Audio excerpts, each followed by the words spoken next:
Assalamualaikum warahmatullahi wabarakatuh. Nah, teman-teman, pada kesempatan kita kali ini kita akan mempelajari yang namanya surplus konsumen, surplus produsen, dan pasar yang efisien.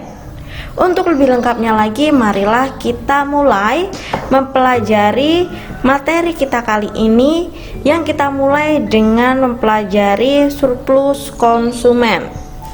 Kita tahu bahwa konsumen itu memegang yang namanya permintaan, dan sudah kita pelajari pada bab sebelumnya. Permintaan tersebut adalah kondisi mau dan mampu membeli barang atau jasa tentunya. Maka permintaan tersebut mengandung arti disebut dengan kesediaan untuk membayar suatu barang, atau kita namai sebagai WTP atau willingness to pay. Lalu apa dong WTP itu tadi? Nah, kesediaan untuk membayar pembeli untuk suatu barang atau jasa tentunya adalah jumlah maksimum yang akan dibayar oleh pembeli untuk barang dan jasa tersebut. Di sini kita bold, sebenarnya di sini harus kita garis bawahi jumlah maksimum, atau dengan kata lain WTP mengukur seberapa banyak pembeli menghargai suatu barang dan jasa. Konteks menghargai di sini dikonversikan menjadi berapa rupiah si pembeli tersebut mau membeli barang atau jasa. Kita tarik contoh di sini, ada 4 pembeli yang memiliki WTP untuk membeli iPod. 4 pembeli tersebut adalah A, I, U, dan E. A memiliki WTP dalam ribuan sejumlah 250. Artinya si A itu mau dan mampu atau bersedia membayar iPod tersebut dengan harga maksimum sesuai yang ada di sini sejumlah 250 atau di bawah 250. Jadi dengan kata lain 250.000 di sini adalah batas maksimal si A mau membeli iPod. Begitu pula dengan si I. I mau membeli iPod, itu harga maksimumnya itu sebesar 175.000. Tentunya jika di bawah itu si I pun juga mau. Dan si U mau membeli iPod jika harga iPod itu maksimal 300.000, dan akan lebih mau lagi jika di bawah 300. Dan si E pun juga seperti itu. Maka dari itu kita dapat gambarkan di sini bahwa WTP itu sebenarnya sama dengan permintaan. Jadi kurva WTP pun sama dengan kurva permintaan. Nah, jika dalam harga pasar, harga iPod itu adalah 200.000. Siapa yang akan membeli sebuah iPod dan berapa jumlah permintaannya? Kita akan gambar di sini.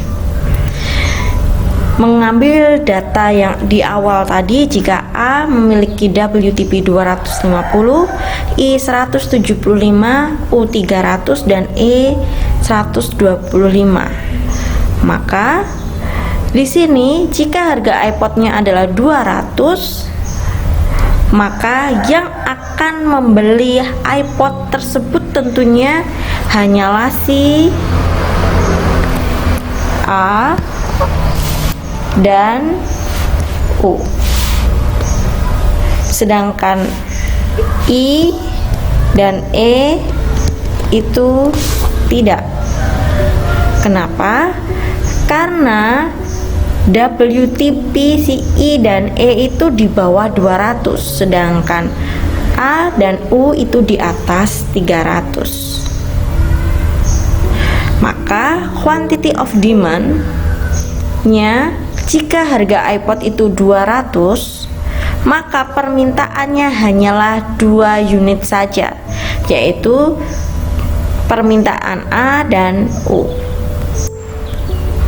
Nah, lebih lanjut kita pelajari di sini. Di sini kita akan membentuk demand schedule, dan di sini ada tabel yang sama dari slide sebelumnya. Nah, di sini jika harga lebih dari 300, maka tidak ada yang akan membeli. Nah, jika harganya lebih dari 301, tentu tidak akan ada yang membeli. Kenapa? Kita masukkan lagi ke sini. A, I, U, E tidak ada yang memiliki WTP lebih dari 301. Maka quantity of demand-nya adalah 0. Sedangkan kalau harga iPod itu turun dari 301 menjadi 251 sampai 300. Dengan rentang tersebut, siapa yang bisa membeli? Kita cek lagi di tabel ini. Dengan harga sekian, siapa yang mau dan mampu membeli? Tentu hanyalah si U. Maka di sini yang membeli hanyalah si U. Sehingga quantity of demand-nya pun 1. Nah, tentang harga yang ketiga, yaitu jika harga iPod itu turun menjadi rentang harga 176 sampai 250. Tentu yang mau membeli si U, tentu dia mau. Lalu siapa lagi di sini? Si A, tentu dia juga mau karena sesuai dengan WTP yang dimiliki. Tapi si I dan E tentu dia tidak mau. Maka yang membeli jika harga turun segitu adalah si A dan U. Maka maka quantity of demand pada rentang harga tersebut adalah 2. Berikut pula kalau turun lagi menjadi 126 sampai dengan 126 sampai 175, maka yang akan membeli tambahlah si I. Makanya menjadi U, A, dan I. Dengan seperti itu, maka quantity of demand-nya adalah 3. Jika harga turun lagi menjadi di bawah 150, maka semuanya akan membeli. Maka quantity of demand-nya adalah 4. Nah, selanjutnya kita akan menggambar kurva WTP dan kurva permintaan.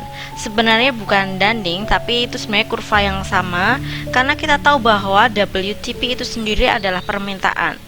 Maka kurva WTP itu sama dengan kurva permintaan.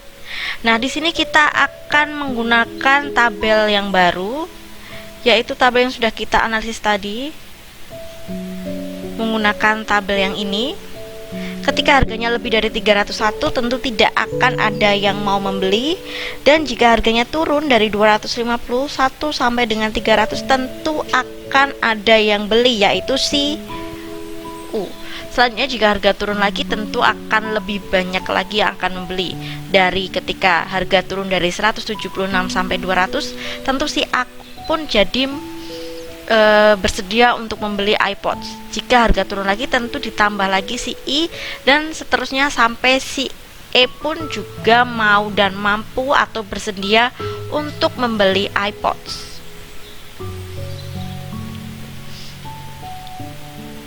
Nah, selanjutnya kita akan gambar kurva tersebut.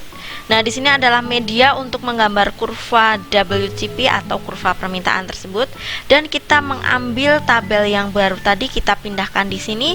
Kita hilangkan satu kolom, yaitu kolom siapa yang mau membeli, tinggal harga dan quantity of demand.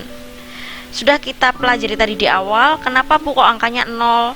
Karena ketika lebih dari 301 tidak ada yang memiliki WTP lebih dari 300. U yang memiliki WTP tertinggi hanyalah memiliki WTP sebanyak 300. Tentu 301 tidak akan membeli karena itu lebih dari 300 tentunya.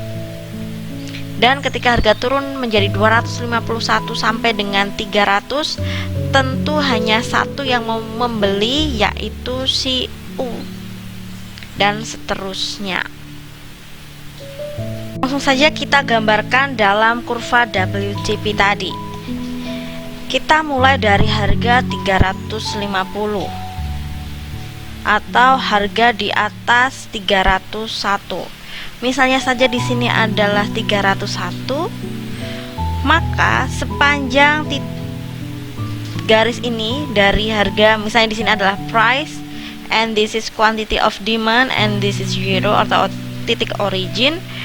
Ketika harganya itu 350 sampai dengan 301, tentu di sini tidak ada yang membeli alias quantity demand-nya adalah 0. Maka saya gambarkan di sini adalah sejajar dengan titik origin. Nah, tapi kalau harganya itu turun menjadi 300.000 sampai dengan 251, maka ketika masuk harga 300 misalnya di sini, maka akan ada satu orang yang mau membeli, yaitu si U.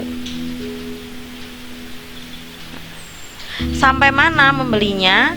Yaitu sampai dengan harga 251. Misalnya di sini saya titik 151. Nah, tentu di sini adalah 151 tadi. Gitu. Jika harga turun lagi menjadi 250 sampai dengan 176, misalnya di sini 176, maka di sini tambah satu orang lagi, yaitu si A tadi.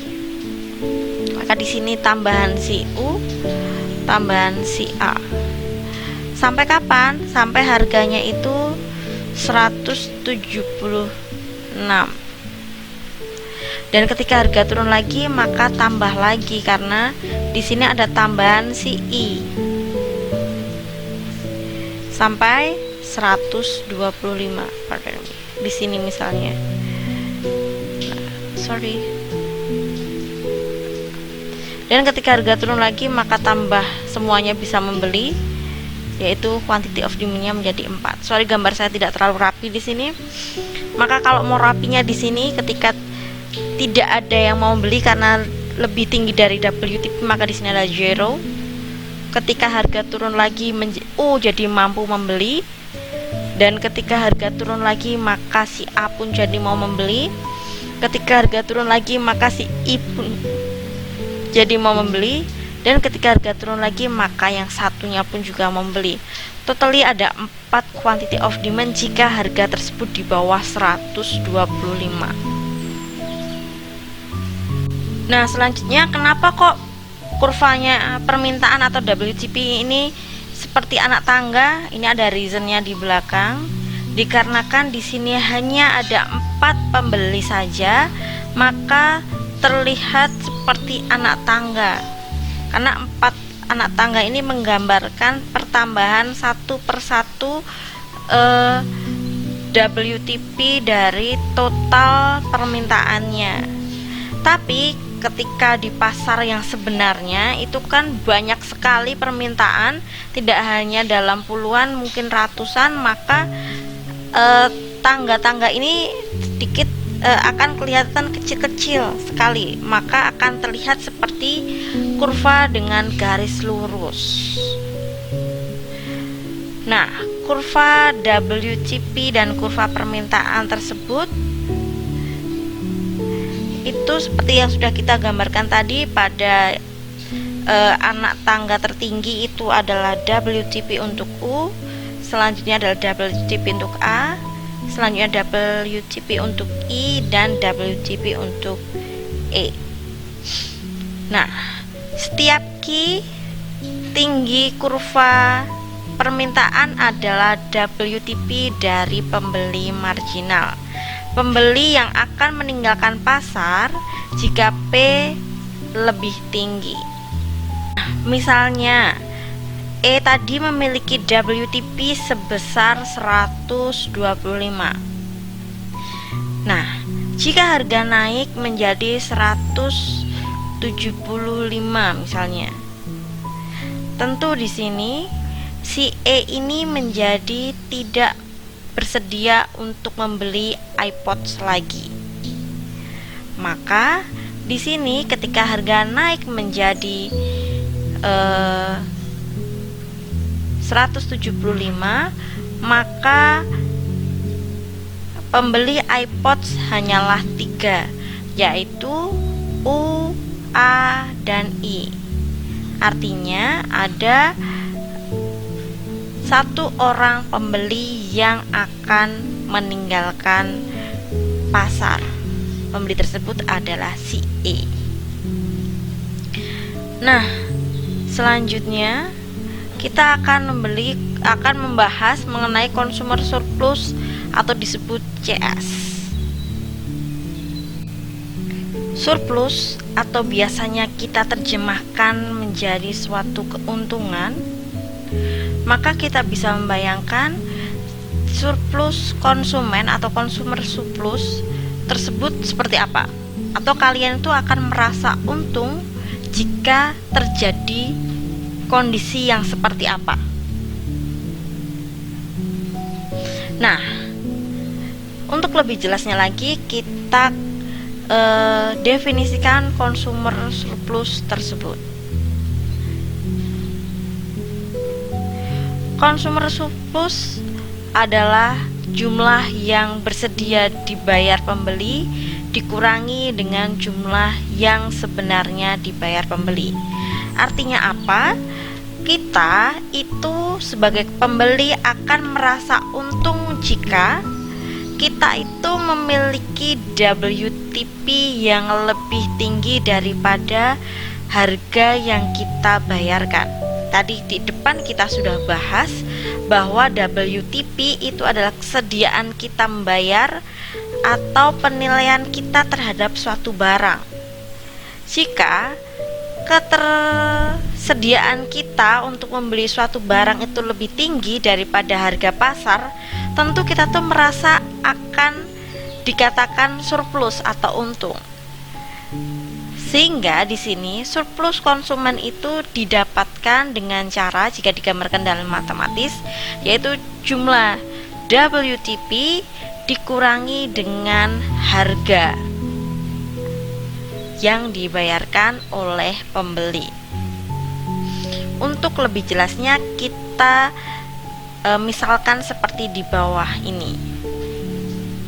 Ini adalah rumus matematisnya, yaitu consumer surplus sama dengan WTP dikurangi dengan price atau harga.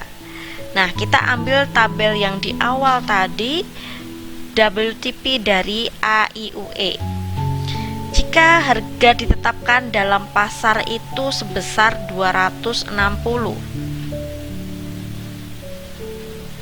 Jika harga dalam pasar itu ditetapkan 260. Tentu yang bersedia atau yang mau dan mampu membeli barang tersebut adalah si U. Sedangkan yang lainnya tidak bisa karena memiliki WTP di bawah 260. Sehingga consumer surplus dalam kasus ini berjumlah hanya satu, yaitu si U. Makanya di sini hanyalah U, consumer surplusnya 300 dikurangi dengan 250. CS-nya sebesar 40. Lalu CS yang lain tentu tidak ada karena AIE tidak memiliki WTP lebih dari 260. Maka total consumer surplus pada kasus ini sebesar 40 saja. Apabila digambarkan dengan kurva WTP atau permintaan tadi, akan terbentuk seperti ini.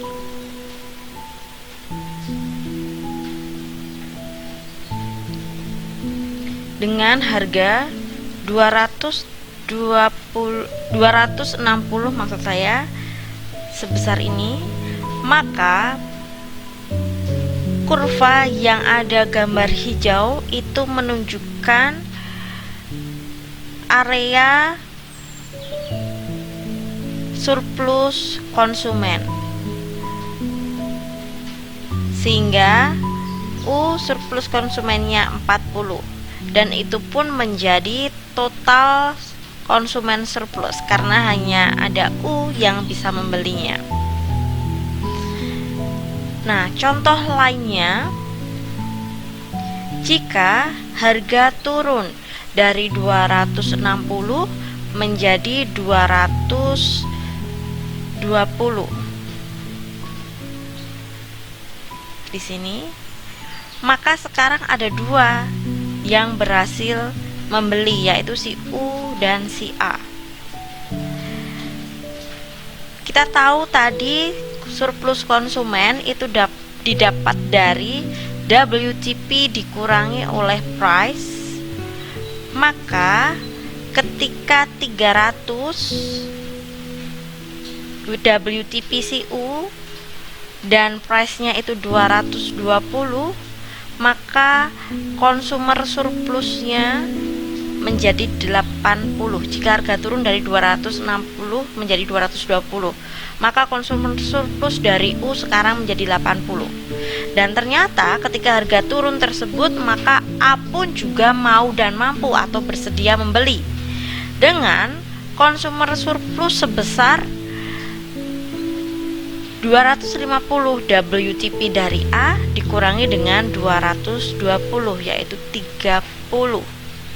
Maka total consumer surplus dari kasus ini adalah 110, yaitu 80 ditambah 30. Jika digambarkan dalam kurva, maka yang berwarna hijau di sini adalah gambar dari consumer surplus total tersebut.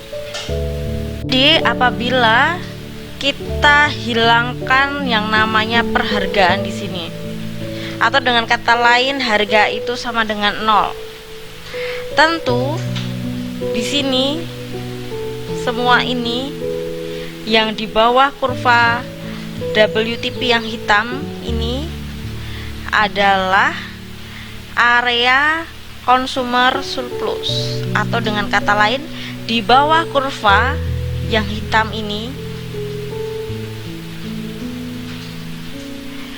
merupakan area consumer surplus, atau bisa kita simpulkan seperti ini: total consumer surplus sama dengan area di bawah kurva permintaan atau kurva WTP tadi, di atas harga dari 0 hingga Q. Nah, jika harganya 0, maka total di sini adalah consumer surplus. Tapi jika ada batasan harga, saya hapus ya di sini ya. Jika ada batasan seperti halnya batasan harganya misalnya di 150,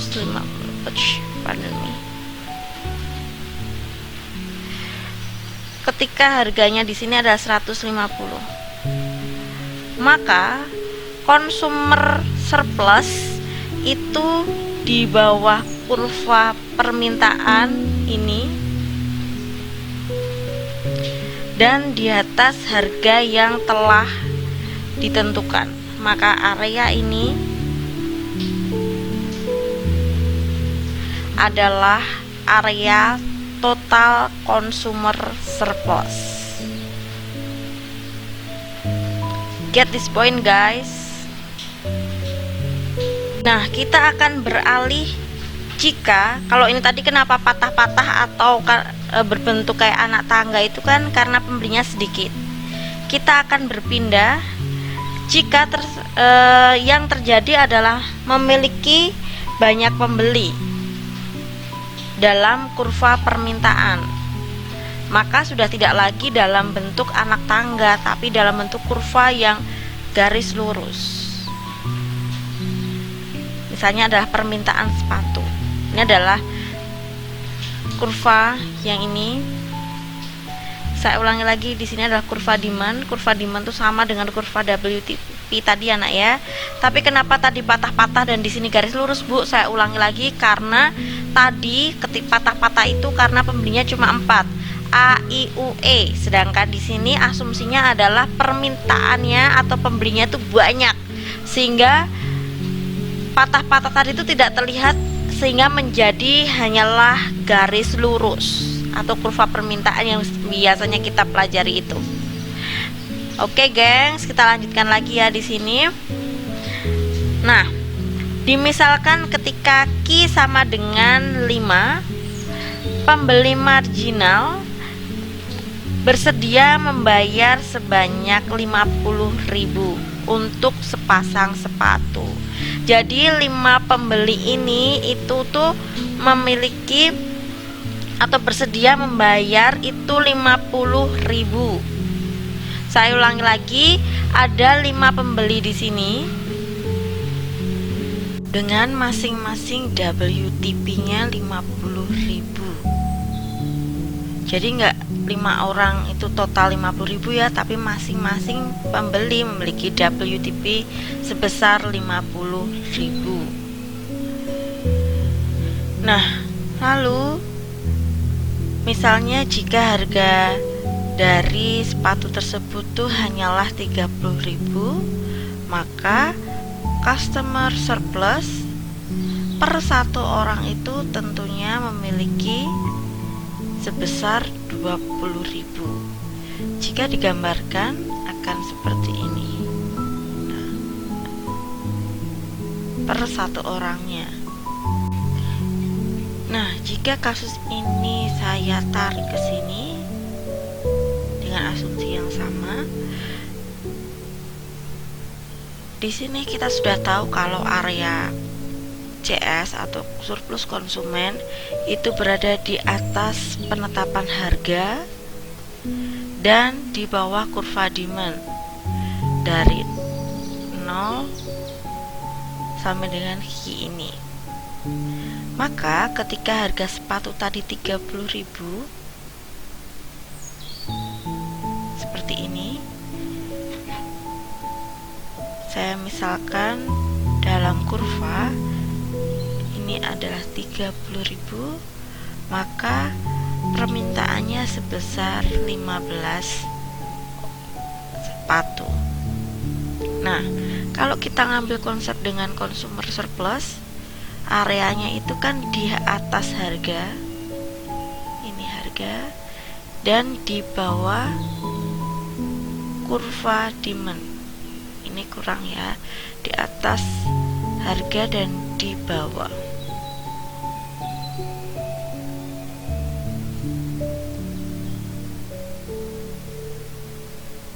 Kurva demand, maka di sini adalah area dari consumer surplus tadi. Jadi, berapa total dari consumer surplus pada kasus ini? Kita harus mencari berapa luas dari yang terafsir tadi. Tingginya berarti dari 30 menjadi 60 maka 30, dan di sini berarti dari 0 sampai 15 maka 15. Nah, gambar ini adalah gambar segitiga tentunya. Maka untuk mencari luasnya pun menggunakan rumus luas segitiga. Jadi, setengah kali 15 kali 30 sama dengan 225. Karena satuannya ribuan, maka 225.000 untuk total consumer surplus pada kasus ini. Nah, ini saya tarik lagi kasus yang di awal tadi. Tapi bagaimana jika harganya itu semakin tinggi? Apa yang akan terjadi pada consumer surplus? Nah, apa yang akan terjadi dengan consumer surplus jika harga naik? Ketika mula-mula kita ada di 30.000, sebentar saya gambarkan. Mula-mula harga sepatu tadi kan 30.000, maka permintaannya adalah 15. Apa yang terjadi jika harga naik menjadi 40.000? Tentunya pada harga 30.000 tadi, luas dari consumer surplus itu kan segini, karena di atas harga dan di bawah kurva permintaan atau D. Tapi ketika harga naik menjadi 40.000 seperti ini, maka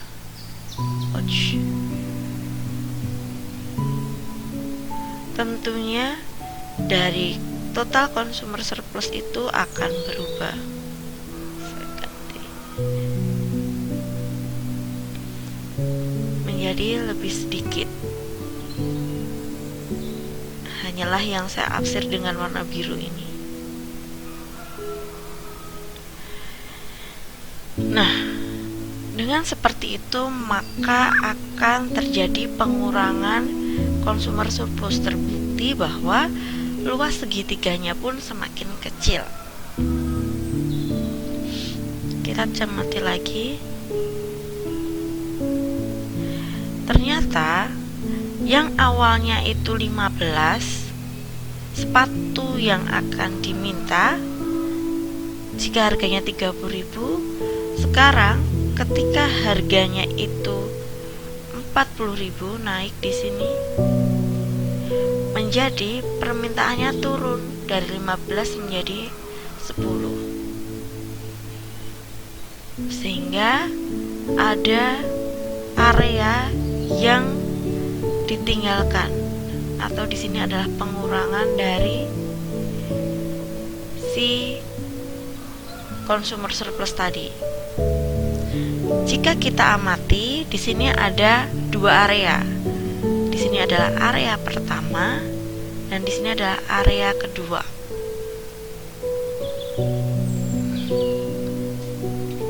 Keduanya pun tentu memiliki alasan tersendiri. Jika kita lihat lagi, ternyata consumer surplusnya yang baru itu sejumlah 100.000, sedangkan tadi ketika harga 30.000 kan kita sudah menghitung dengan jumlah total consumer surplus itu 225. Maka ada penurunan sebesar 125. Nah, area kedua ini jika kita amati berkurangnya CS itu dikarenakan ada pembeli yang meninggalkan pasar. Dikatakan meninggalkan pasar karena ada 5 yang tidak lagi membeli sepatu. Kok bisa 5? Karena kita lihat yang awalnya itu 15 sekarang tinggal 10. Dan area yang pertama ini, berkurangnya consumer surplus disebabkan pembeli membayar dengan harga yang lebih tinggi. Jadi ada 10 pembeli atau 10 buah sepatu yang awalnya itu dibeli dengan harga 30.000, sekarang hanya dibeli dengan harga 40.000. Maka berkuranglah consumer surplus sebesar 10.000 untuk 10 orang. Jadi saya tuliskan di sini. Ini kan CS kedua ketika harganya 40.000. Tapi CS pertama tadi kan sebanyak 225. Dari situ kita tahu bahwa terjadi penurunan consumer surplus sebanyak 125.000. Ternyata 125 ini itu dibagi menjadi 2. Berkurangnya consumer surplus karena ada pembeli yang meninggalkan pasar. Mula-mula ada 15 orang, sekarang tinggal 10, maka ada 5 pembeli yang meninggalkan pasar.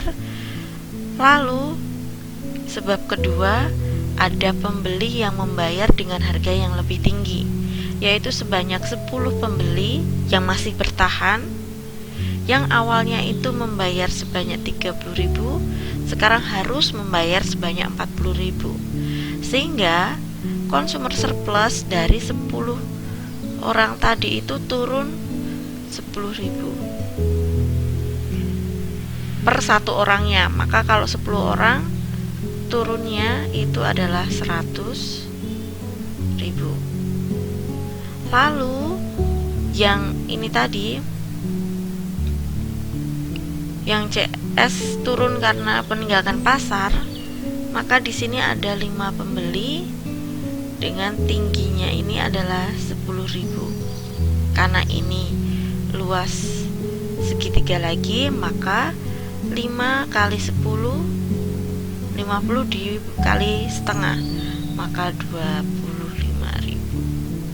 So, ketika keduanya ini dijumlahkan, maka sama dengan penurunan consumer surplus.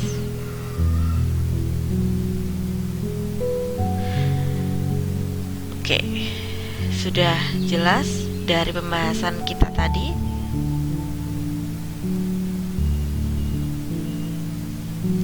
Nah, ini adalah soal latihan untuk mengerjakan atau untuk lebih memahami mengenai surplus konsumen. Silakan teman-teman semuanya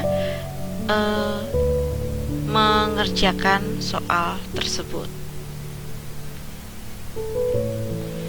Nah, selanjutnya kita akan membahas dari segi penawaran atau dari segi surplus produsen. Produsen atau teori perilaku produsen erat kaitannya dengan pembahasan biaya. Maka untuk mengetahui surplus produsen, kita pun memulai dengan pembahasan biaya. Nah, biaya adalah nilai dari semua yang harus dilepaskan oleh penjual untuk menghasilkan barang dan jasa. Di sini dari tadi kenapa saya notifnya adalah barang, biar kita tuh lebih gampang membayangkannya. Nah, tapi sebenarnya asumsinya untuk penawaran dan permintaan itu barang dan jasa, gitu ya. Dan biaya termasuk seluruh sumber daya yang digunakan untuk memproduksi barang, termasuk nilai dari waktu dari penjual tersebut. Lalu Di sini saya contohkan biaya dari 3 orang penjual dalam bisnis pemotongan rumput. Si penjual B itu bisa mengeluarkan biaya untuk memotong rumput itu 10, dan C itu 20, sedangkan D itu 35. Nah, berdasarkan tabel tersebut kita bisa tahu mau dan mampu penjual menjual barang dan jasanya tersebut. Jadi kalau tadi kita membahas WTP itu adalah ketersediaan atau kemau dan mampuan seorang pembeli membeli suatu barang. Kalau di sini kita melihatnya ketersediaan atau kesiapan atau kemampuan dan kemauan dari penjual untuk menjual barangnya. Jadi si produsen ini pun akan melepaskan barang jualannya itu jika harga melebihi biayanya, karena biaya adalah ukuran keinginan untuk menjual atau batas minimumnya, seperti itu. Dan ini kita akan gambarkan kurva penawaran yang based on kita adalah biaya. Kita pun sudah mempelajari kalau kurva penawaran itu diambil dari kurva marginal cost. Maka di sini pun sebenarnya kurva penawaran itu sama dengan biaya. Nah, di sini pun kurva penawaran karena hanya ada 3 penjual, maka kurva penawarannya pun masih berupa anak tangga. Reasonnya sama dengan ketika kita membahas pada permintaan di beberapa slide di depan. Nah, di sini kita akan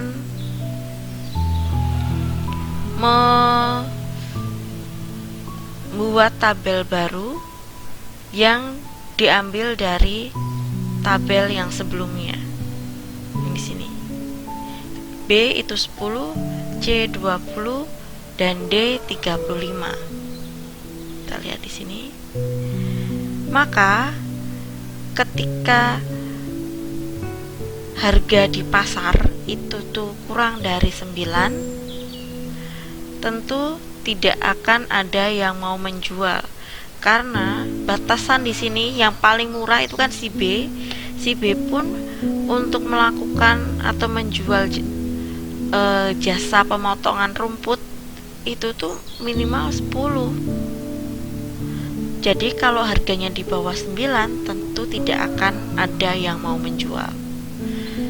Jika harganya itu naik menjadi 10 sampai ke 19, maka si B baru mau menjual, karena si B tadi harganya itu adalah 10 atau biaya yang dikeluarkan itu adalah 10. Maka kalau 10 sampai ke 19 dia mau menjual. Tapi harga naik lagi jadi 20 sampai ke 34, maka ada tambahan 1 lagi. Dan ketika harganya tuh lebih dari 35, tentu semuanya mau berjualan. Nah, jika tabel tersebut ditarik untuk menggambarkan kurva, maka muncul seperti ini. Jika harganya itu masih di bawah 9, maaf di sini agak geser ya, angka 10-nya harusnya agak atas di sini. Saya gambarkan saja. Misalnya di sini adalah 10, bukan di sini titiknya. 10, maka tidak akan ada yang membeli. Jika ini 9, tidak akan ada yang membeli. Tapi ketika harganya itu 10 sampai 19 misalnya di sini, ada 1 yang mau membeli sampai dengan 19. Ketika harganya itu naik lagi dari 20 ke 34, maka ada tambahan 1 lagi sampai ke 34.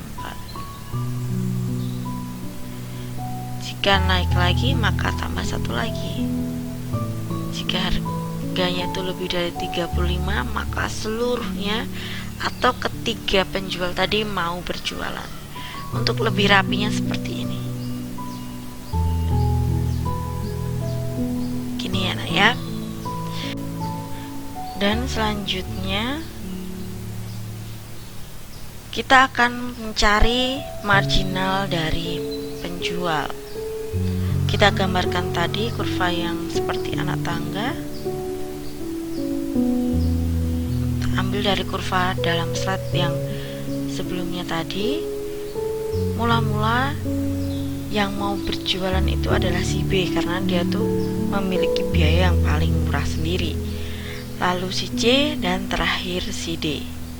Jika harga itu semakin rendah, misalnya si awalnya itu harga di pasar tuh lebih dari 35, maka kan tiga-tiganya itu mau berjualan.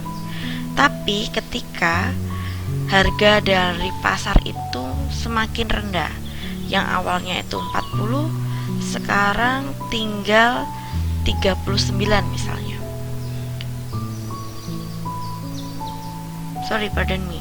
Misalnya sekarang tinggal 30. Tentu si D ini akan meninggalkan pasar karena harganya misalnya ada 30 ini. Si D nggak bisa dong jualan, makanya dia meninggalkan pasar. Jadi ketika harganya lebih rendah, maka akan ada penjual yang meninggalkan pasar. Jika turun lagi pun akan semakin hilang penjualnya. Lalu kita gambar lagi di sini surplus produsen. Nah, surplus produsen adalah harga barang dikurangi dengan penjual. Dengan biaya penjual maksud saya. Jadi tadi ini kan gambar istilahnya adalah harga atau penawaran yang based on-nya di sini ini adalah price dan ini adalah quantity of supply. Maka atau cukup supply saja di sini. Maka surplus produsen itu harga dikurangi dengan biaya. Ini adalah kurva supply.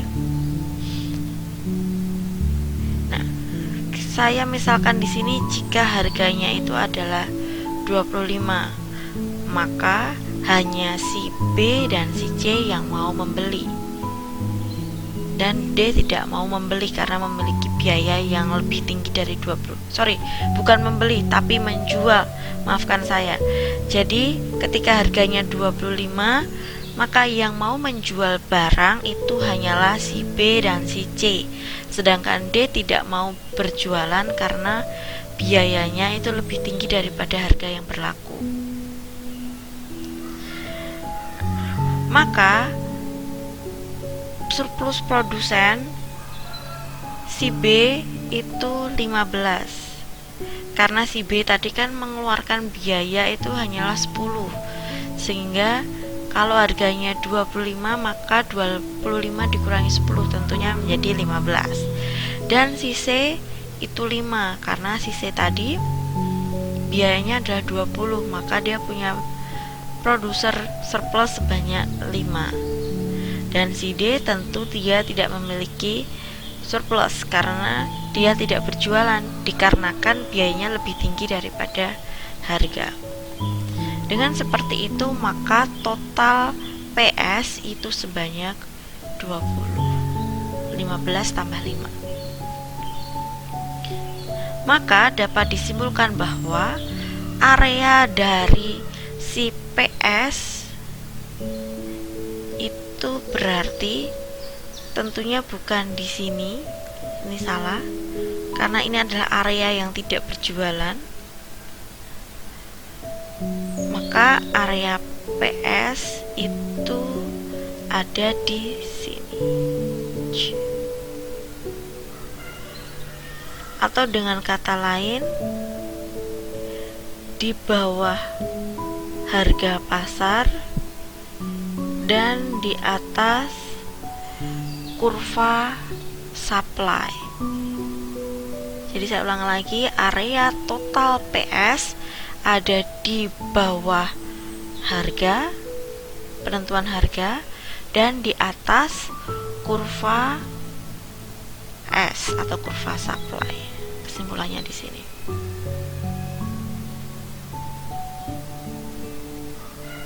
Gitu ya, gengs.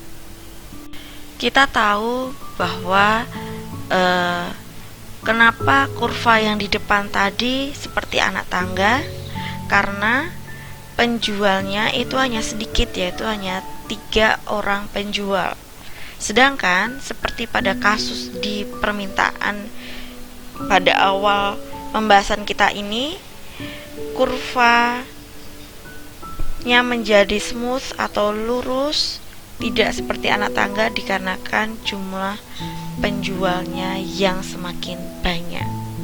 Gitu. Makanya di sini saya gambarkan kurva dari supply itu smooth.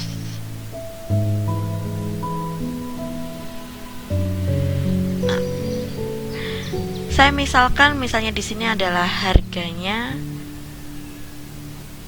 40. Maka saya ulangi lagi biar lebih clear. Luas dari total PS itu adalah di bawah harga dan di atas kurva supply. Jadi ini adalah luas dari surplus produsen.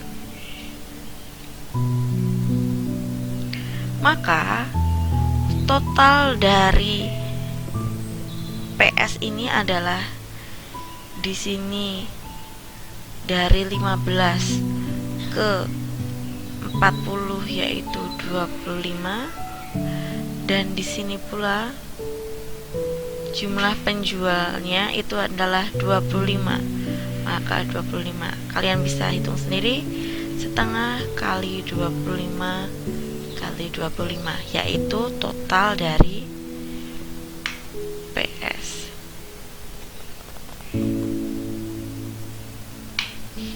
Lalu apa yang terjadi jika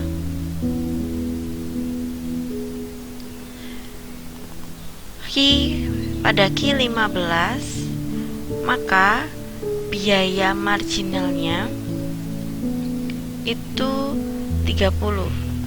Jadi ketika penjualnya itu tinggal 15, karena biayanya itu menjadi 30, yang awalnya 40 menjadi 30, maka di sini ada gap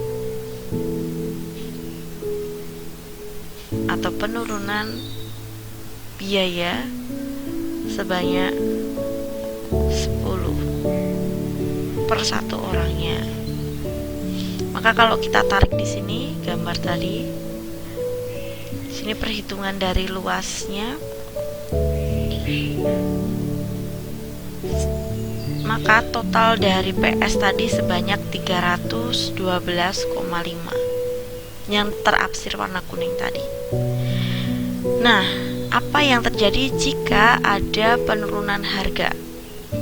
Kalau tadi di WTP terjadi peningkatan harga, tentu akan mengurangi CS. Tapi kalau di sini kaidahnya itu si penawaran atau produsen ketika harganya turun itu malah cenderung mengurangi PS.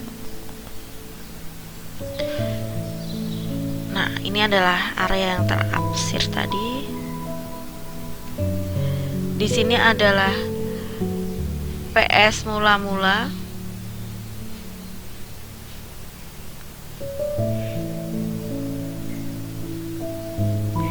Dan jika terjadi penurunan harga menjadi 30, tentu akan ada penurunan dari PS yang mula-mula tadi kita sudah ketahui. PS awal tadi kan sebanyak 312,5.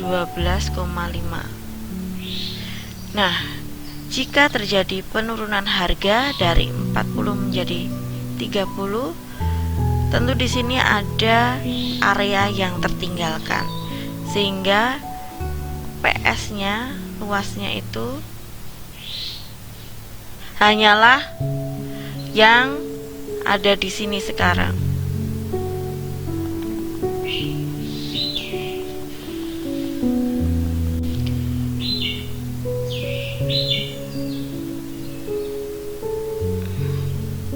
Di luas ini nggak bisa dipakai.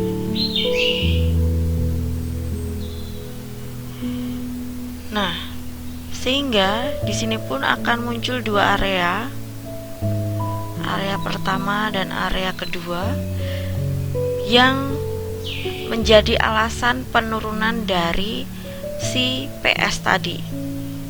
Kalau misalnya kita lihat PS yang baru, di sini kan jumlahnya 15 dan di sini juga 15. Jadi PS yang baru itu setengah kali 15 dikali 15. Yang baru yaitu 225. Belum saya bagi 2, yaitu 112,5.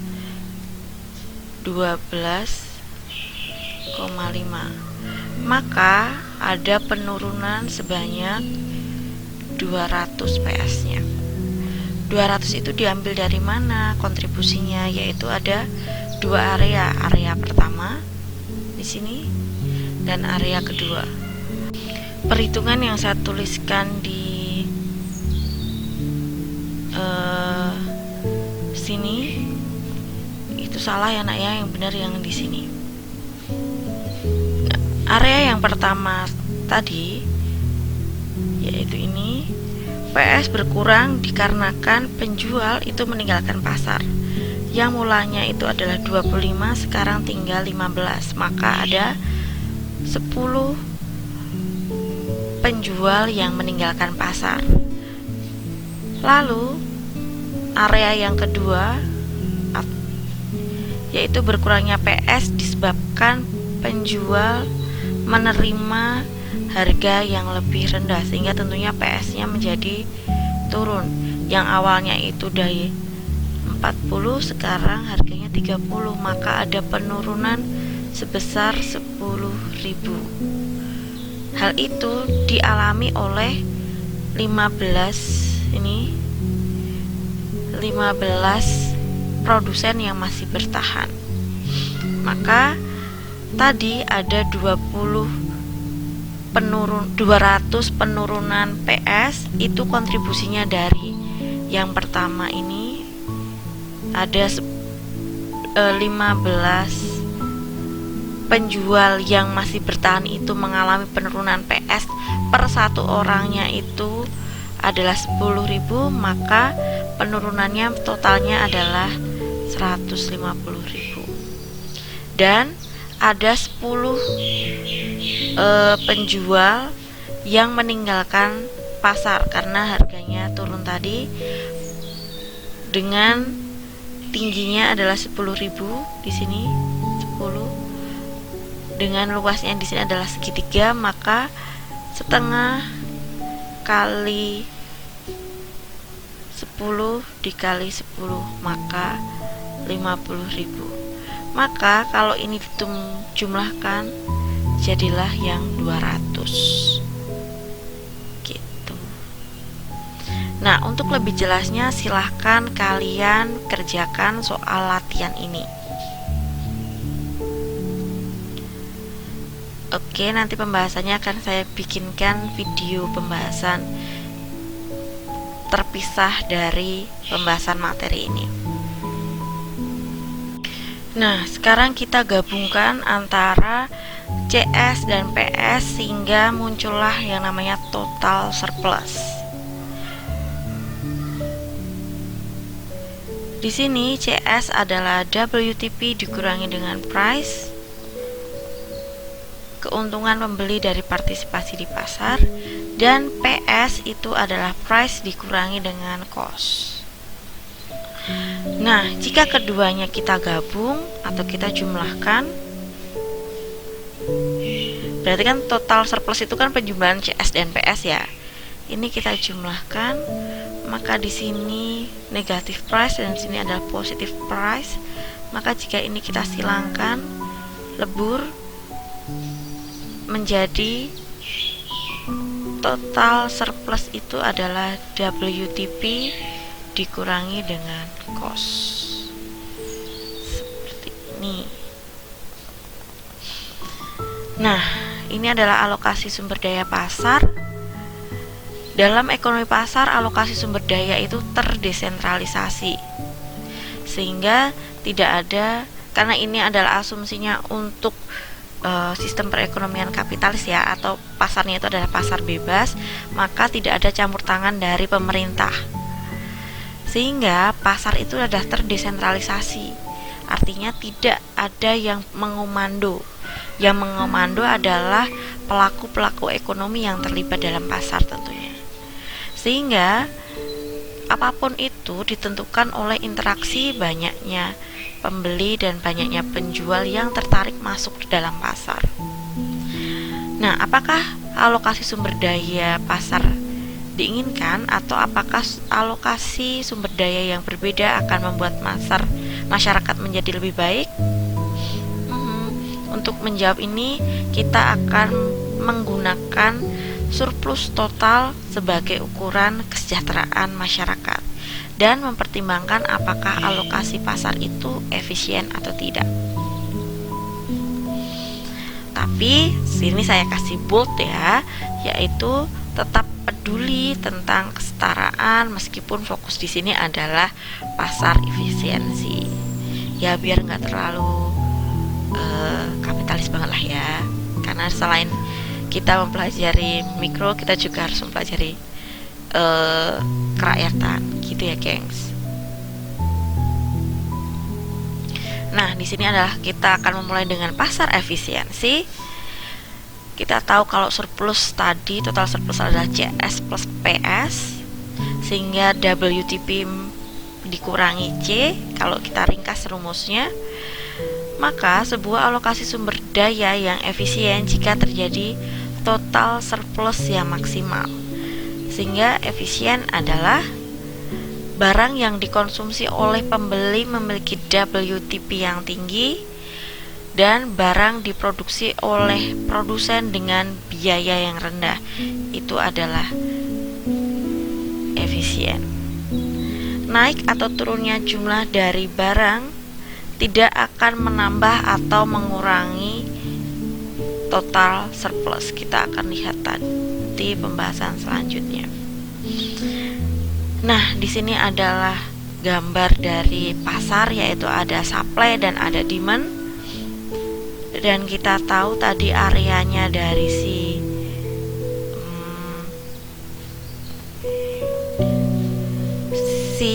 total cost consumer surplus itu kan di atas harga, misalnya harga keseimbangannya di sini, dan di bawah kurva demand, maka di sini adalah area dari surplus konsumen.